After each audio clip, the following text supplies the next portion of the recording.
So there are two views when the story of the one who gathered sticks on Shabbos took place. According to the view that it took place as it appears in the simple chronological order of the text, namely after the incident of the spies. So the story is that he went and publicly desecrated the Shabbos by harvesting, or some say the desecration was the carrying of the sticks. They were already cut, but he carried them in the public domain on Shabbos, and he was warned. He continues to do so. The Jews didn't know what capital what capital punishment should be applied to him, and that was communicated to them, and they did so, and he was put to death.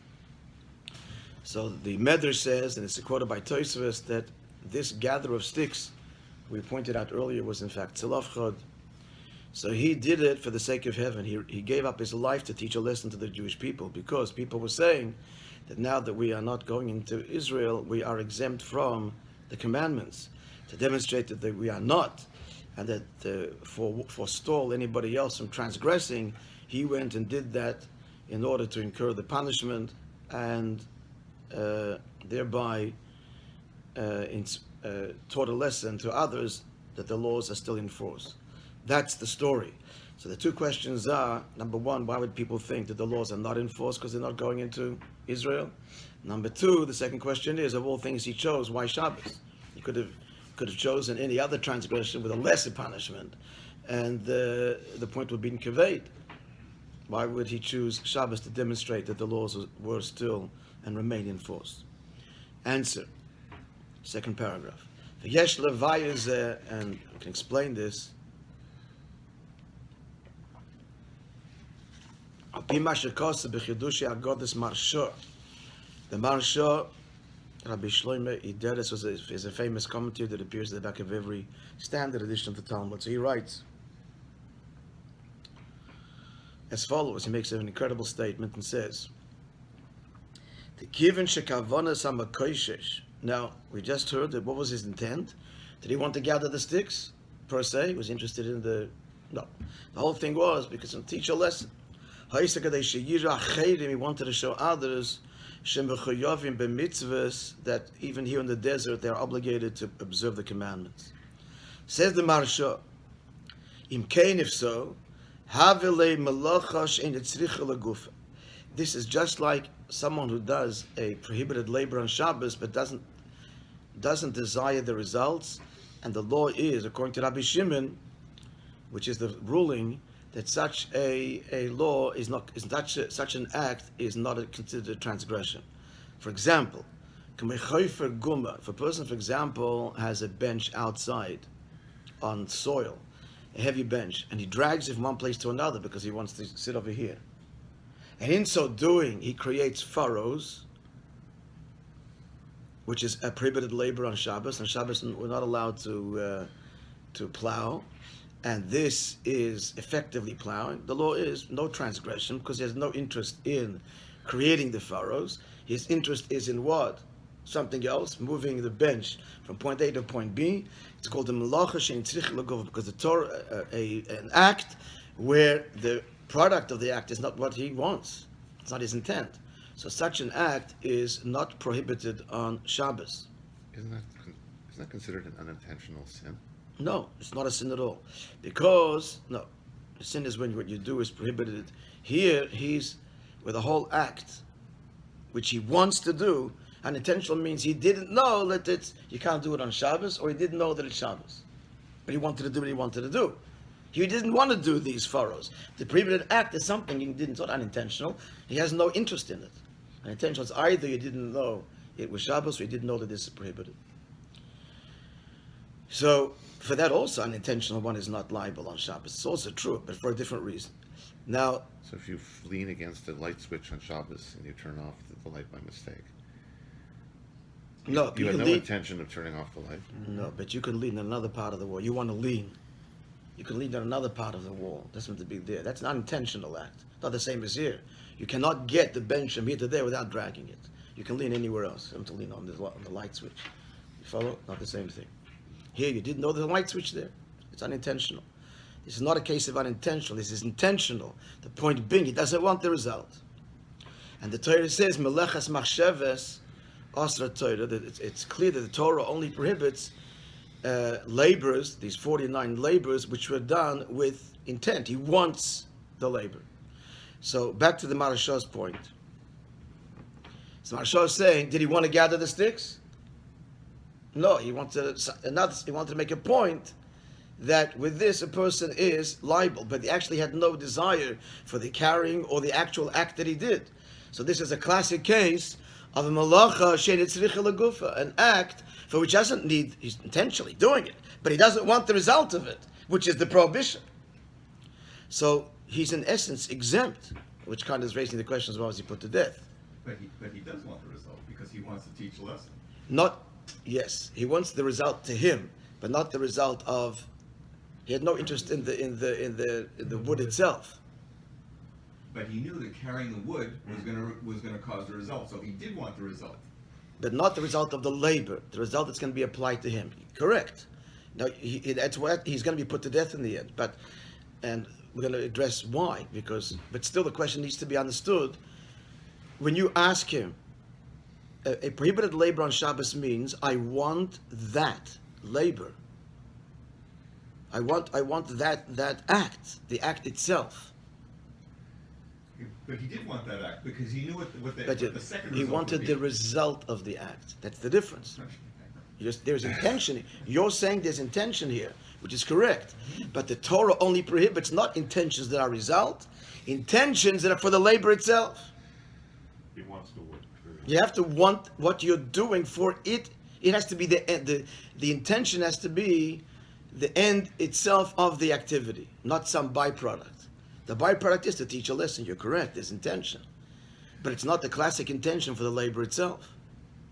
So again, it's the same case as dragging the. You want to drag it, but the fact it produced furrows is not your no interest at all. You want to get from here to there, so it's something else.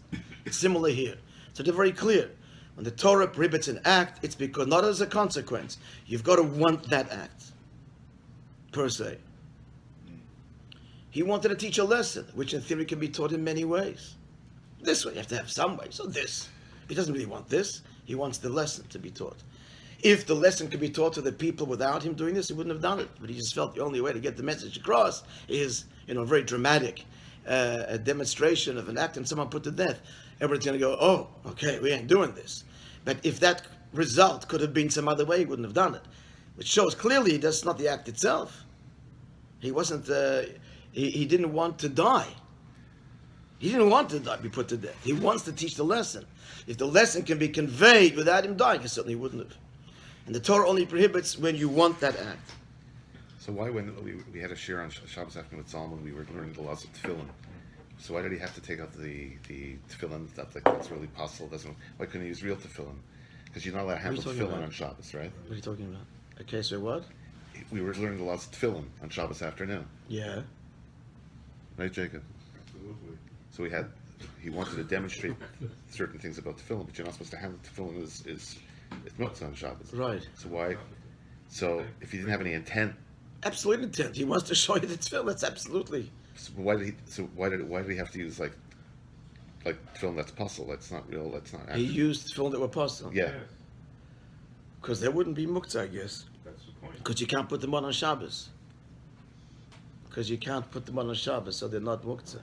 Muktzah means set aside that you would not use on So Shabbos. why couldn't he use it if his intention wasn't really to? But his intent is to use the tefillin. No, it's a show. No, it's just. That's show. what it It's means, just- but It's the same. his It's the same intent is- case. He's just demonstrating No, making no, a no, point, a lesson.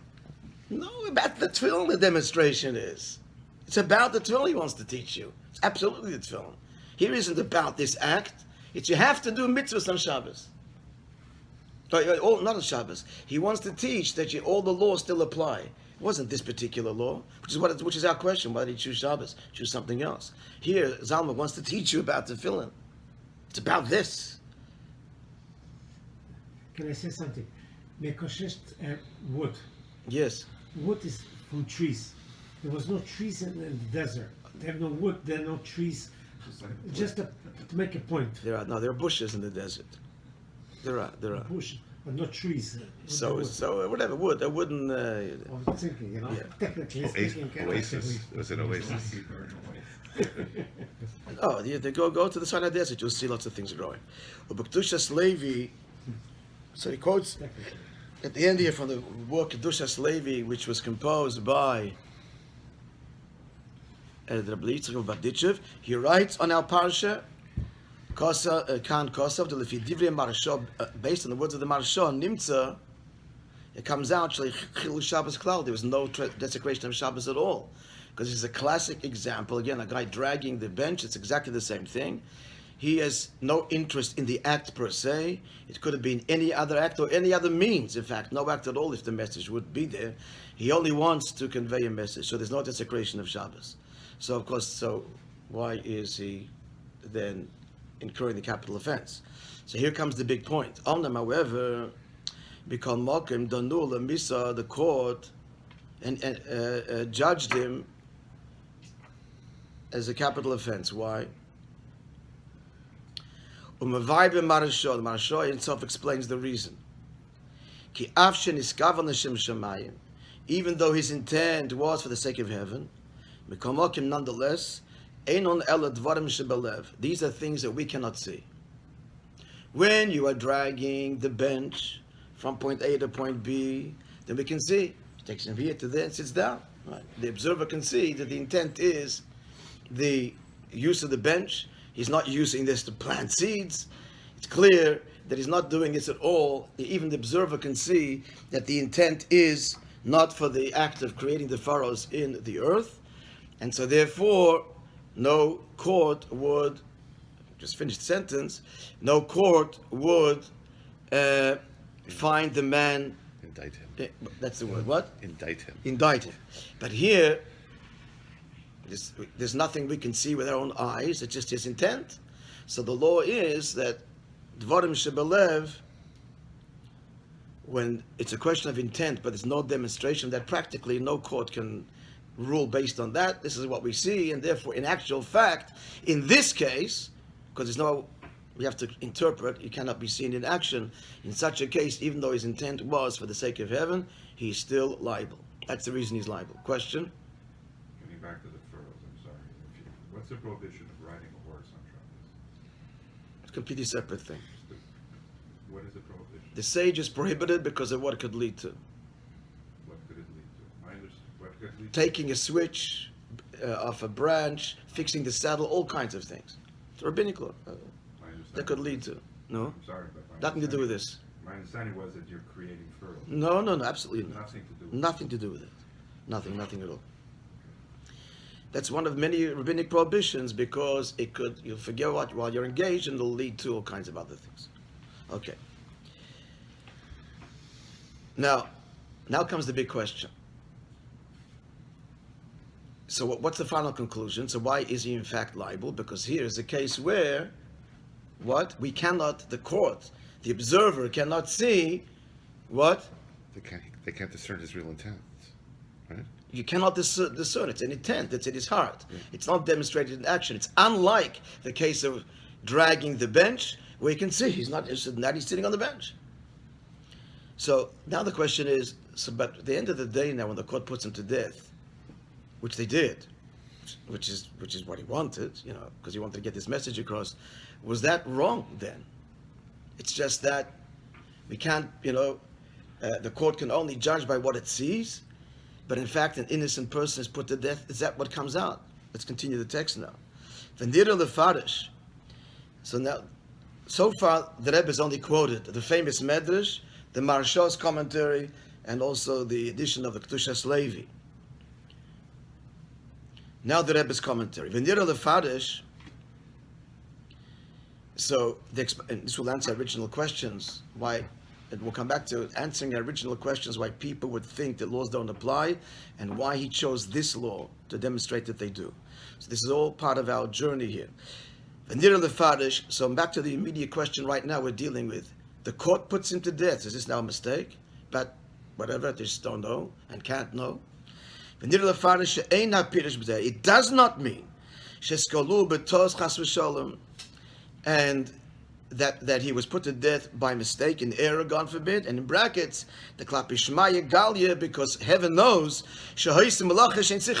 they didn't need or want the sticks or the carrying. He only did it to make another point. But as far as the court was concerned, they did it in error. Heaven knows the truth. Not so. Ella, rather, the skilose he al piteris emes.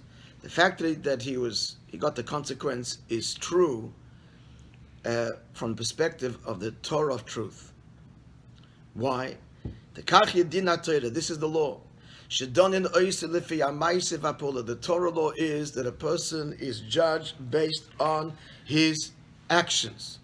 The kivin shoyakan, unless the action can show that there's something else going on. If there's nothing, then the act itself is what defines the reality.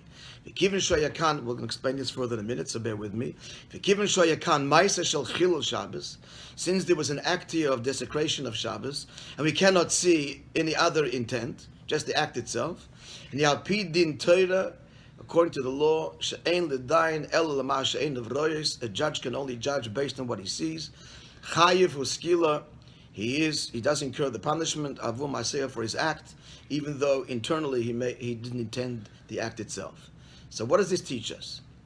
Nimtzono l'meidim, it teaches us a big novel law, which is what his intent was. To teach something very novel, which we're now going to share, or leiber, about mitzvahs in general, and Shabbos in particular. We learn a big chidush b'melecha Shabbos when it comes to the laws of Shabbos. The hinei kaimelon, on one hand, the law is, as I just quoted earlier, melechas machsheves asra Torah. Torah only prohibited activities which are done with intent. That's the reason for if you do something which factually does something which you can't do on Shabbos, but you didn't mean that, you meant another result, you're exempt. Which you didn't mean this, again, like dragging. Or another example is, if a person is walking on grass on Shabbos and uproots grass, not uproot anything that grows on Shabbos. It's not his intent. He intends to go from here to there. Again, not liable. Similar kind of principle. So that's the principle. Kikol geder shel melecha, also by the walking. If you're walking on soil and that could make grooves, no problem. You're walking to get to your destination. It's all the same principle. Kikol geder shel melachas Shabbos. The whole point of the prohibited labors on Shabbos is what makes the act, the prohibition, is the fact that you have intent. Nonetheless, next paragraph. Right? So what this is saying is obviously is just this. That before we go further, the whole point of not doing labor on Shabbos is not so much an external physical thing. It's all about a mindset.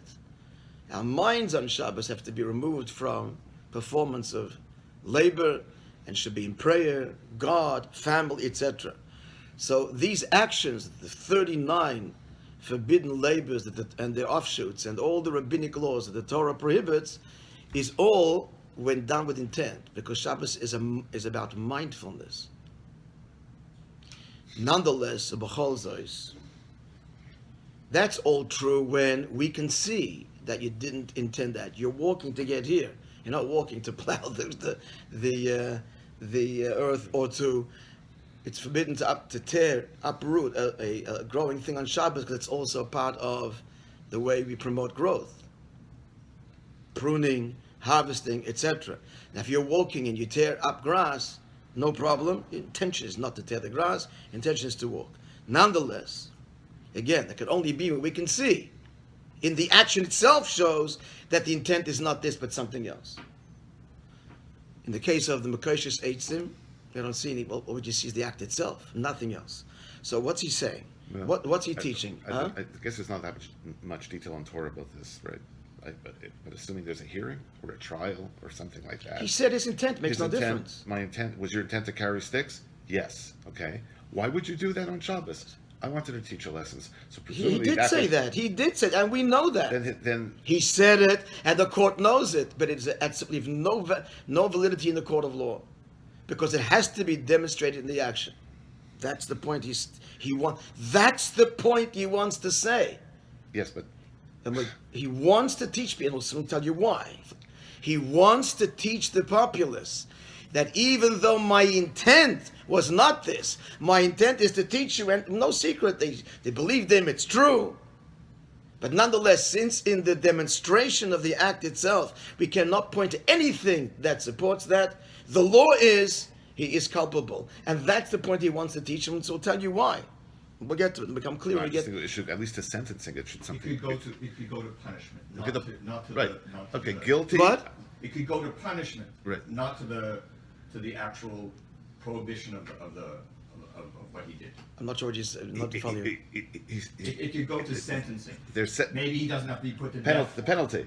Okay. Oh, no. Guilty is charged. However, your sentence is no longer death. Absolutely not. Now it's going it to goes be all the it's a way reduced sentence. without any exception, and that's what he wanted. If they didn't, mind you, he would have failed in his message. True. Now we'll tell you why. We'll Have get to our the. judge here, he would've- We'll get to when we get to the end of this, you'll understand why it has to reach its, tragic, I guess, but at the end, actually positive conclusion. Let's see.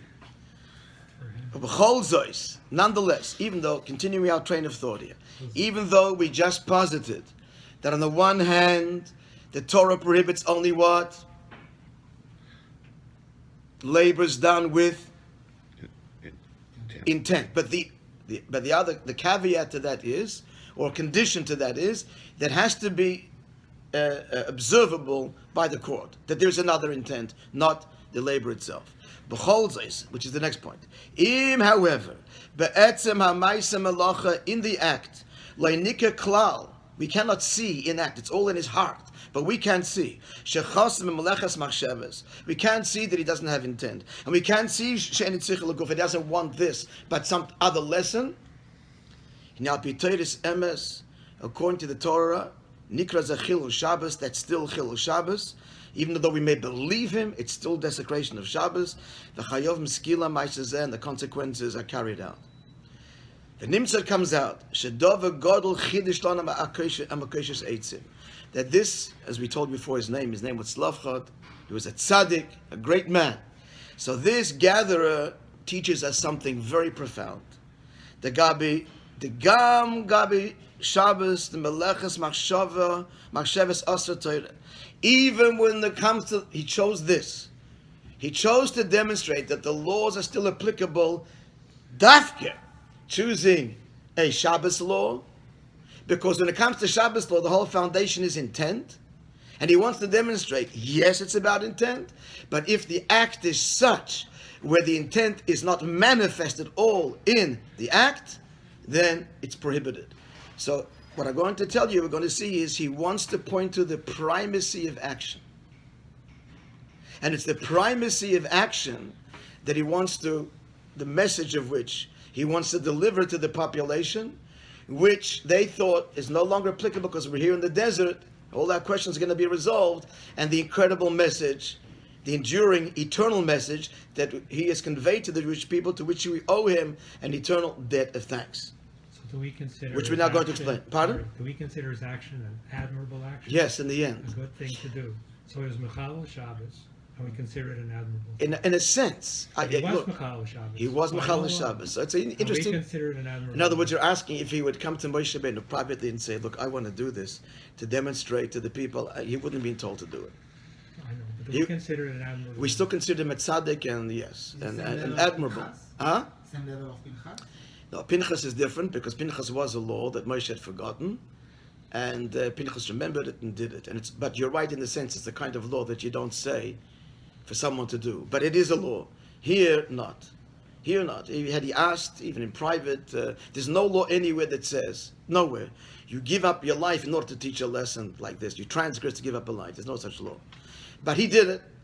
He I'll did take it. it further. Would he be punished for it? In- Is Olam Haba no. For what he did? No. Even though he was Mechalel Shabbos. That's right. And that's what we make this clear. In the world to come, he was greeted by a chorus of angels and the greatest heights They in know heaven. his intent.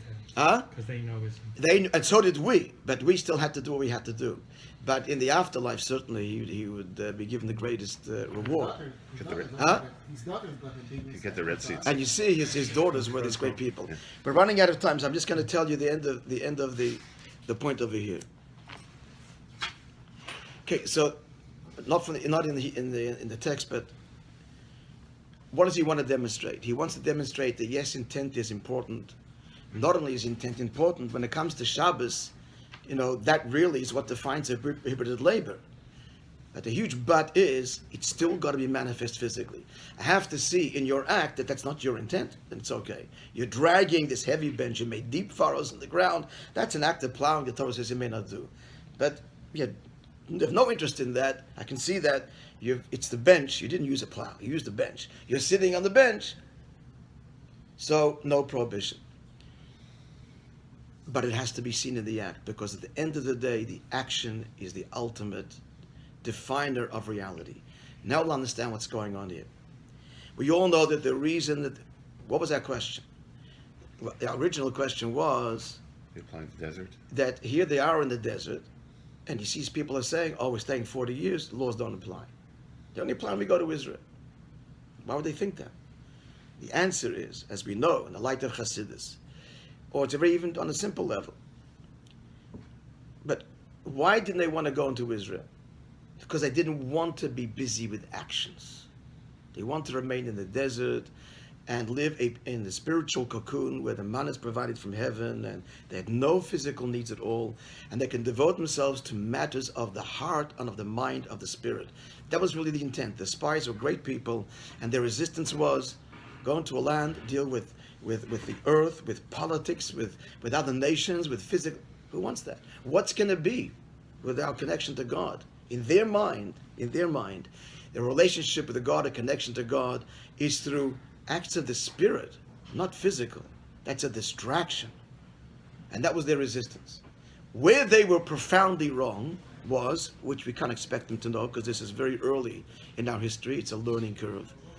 But paradoxically, the deepest connection to God is the action, not the intent. The intent augments, the intent is important, and it's critical. But ultimately, it's about doing the act. So now we understand the whole logic over here. They think we're not going into the desert, so we're not going into Israel. We're remaining in the desert. Action's unimportant. It's meditation, it's prayer, it's study, it's spiritual things. And he wants to show, no, action is important. Of all of the things he picks to show the importance of action, it's dafka, the laws of Shabbos, because even though when it comes to Shabbos, intent is there so critical, so to demonstrate, if a person eats matzah the Seder night and has no intent to fulfill the mitzvah of eating matzah, he fulfills it anyway. He just ate it, was hungry, he did the mitzvah. Person puts on tefillin and he just happens to sit at the table and he wraps it and he put on tefillin. He did the mitzvah. A woman has to go to the mikveh. It's that time of the month. She happens to be swimming and she's immersed. Unbeknownst to her, she's pure and she fulfilled the mitzvah, the mitzvah of mikveh. But Shabbos, of all of the action mitzvahs, this is why he chooses this one. Here is where intent is critical.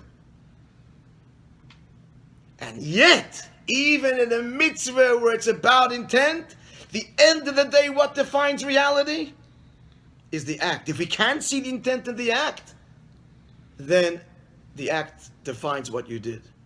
So he wants to tell the people, you're saying that here in the desert, it isn't about action, because that's going to be when we go into the land of Israel. Here it's a spiritual reality. Here our connection to God is only in the matters of the spirit and not in action. So he chose dafke, a law in Judaism where the law itself says intent is integral to it, unique to all the other laws. And yet even in that intent, but it still has to be seen physically. So Kinderlach is telling his fellow Jews, get this through your heads. Service of God at the end of the day is about the act, and it's applicable here to whatever degree we can, as it's going to be applicable there. And therefore he wanted the end result. He had to have the end result. If they would have just sentenced him and not carried it out, people would say, you see, it's still intent is what defines. We don't have to do. He went to, he was like, this martyr went to the desert willingly to make this demonstration that even in the desert, the bottom line is the action. And then the Rebbe continues here that this law follows the prohibition of idolatry, because all of the prohibitions, idolatry is the same thing. Namely, when it comes to idolatry, if a person does something, which is to the observer, he worshipped the idol, even though he didn't do it, doesn't mean he doesn't believe it, he just did it because they're going to kill him otherwise, let's say. So he bowed down, but he clearly doesn't believe in it, he's still liable. And moreover, the Rebbe tells us in Tanya that the Jewish nature is such that a Jew, the average Jew, and history bore this out, will not bow down to the idol, embrace the idolatrous faith, even though he does it under coercion. But he could tell himself, I don't mean this. I'm just doing it to stay alive. And yet Jews, in great numbers, gave up their lives. Why? Because idolatry, like Shabbos, is that even though it's all about intent, idolatry is about intent, and yet if the action is such that there's no way we can see, it's all in the heart, there's no act that can see you didn't, then the action is what defines it, which is why these two laws follow the other, which is why our sages say, whoever observes Shabbos is like a denial of idolatry, and desecration of Shabbos is like idolatry, because they share this in common, that even though Shabbos and idolatry is fundamentally about intent, not like other laws where it's fundamentally about the action alone, and the intent augments. When it comes to Shabbos and idolatry, intent doesn't augment, that's what it's all about. Are you denying God or not denying God? Is your act being done because you want this act or not? It's all about, yet even where intent is the defining factor, it's only when it can be seen. If it can't be seen tangibly, then it's the action that's the end, which teaches the people that you're saying we don't have to do. No, at the end of the day, action is the ultimate definition of both connection to God or, God forbid, transgression. And that's the message he wants to convey, which is why we've answered all our questions. We've answered why the people would think we wouldn't have to do anything, because we're staying in the desert and we're not going to the world of action. We want to be here because this is the world of the Spirit, so if it's the world of the Spirit, you don't have to do.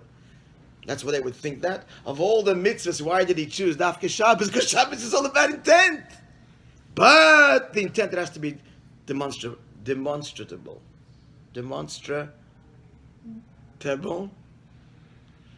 It's got to be action. Well, hopefully. If anybody listening tells me I got it wrong, please tell me.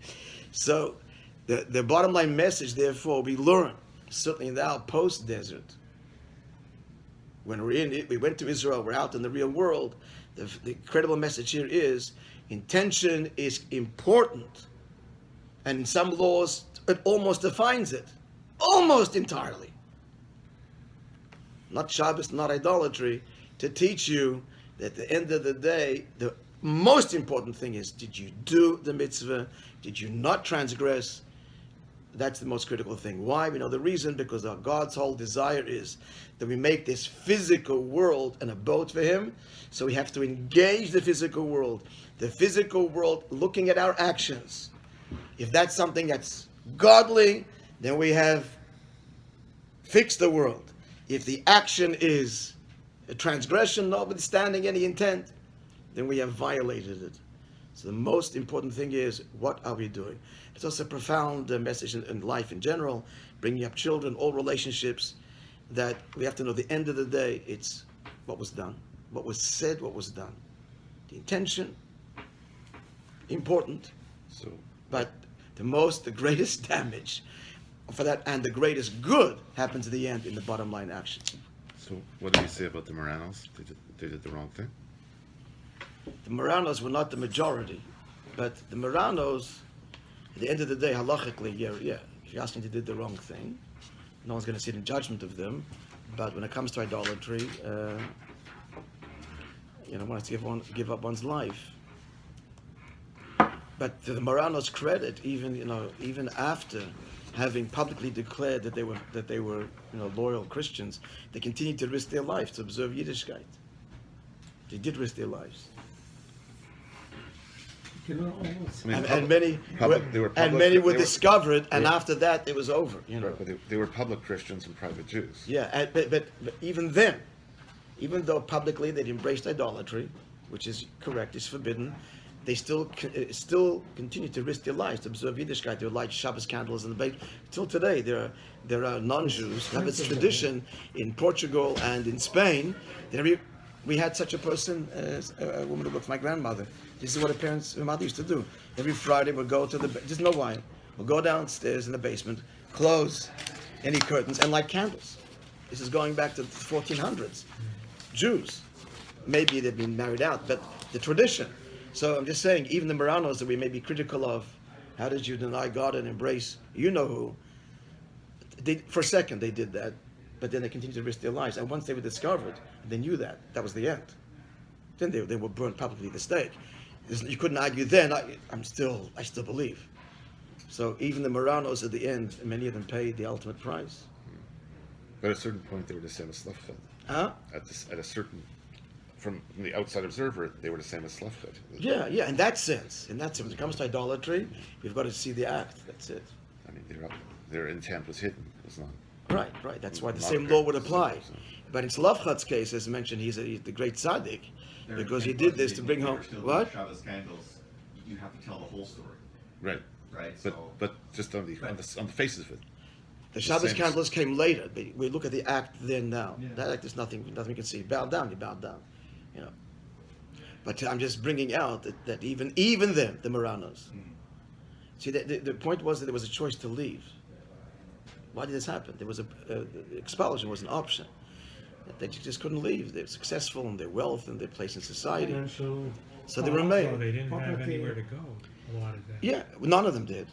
Where are they None of them supposed did. to go? Yeah, we're not going to sit in judgment over them, and particularly since even those that remained continued to risk their A lives lot of to them observe. went to Italy and other And places. then Italy wasn't taking it. My I don't know. great-grandparents Italy went to wasn't England. taking in all of them. I don't think it was an option. It was an option for. Many died in the high seas. It was terrible Who else consequences. went to England? My great-grandparents went to England.